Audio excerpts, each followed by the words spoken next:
of you, listen carefully. Now, in this leaf, you can see this is a complete leaf.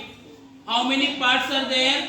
So this is first part of the leaf, that is called as petiole, by which leaf is connected with the branch or the stem. The part by which leaf is connected to the stem or the branch, it is called as petiole. Okay? Then this bigger part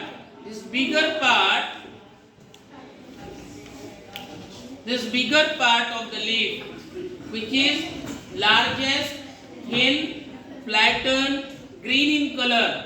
This bigger part is known as leaf lamina, or it is only known as lamina. Okay? Now inside this lamina, if you see carefully, you can see a network of thread-like structure. And this network of thread-like structure is known as veins. And the arrangement of vein is known as venation. In middle, you can see a very prominent thick vein. In middle, that is called as midrib or main vein. And on both the side of midrib, here you can see the smaller branches of vein, that is called as lateral veins. Now outer border of this leaf is known as margin, leaf margin. In some leaf, this margin is smooth, but in some leaf, the margin is cut, having different structures, saw-like structures.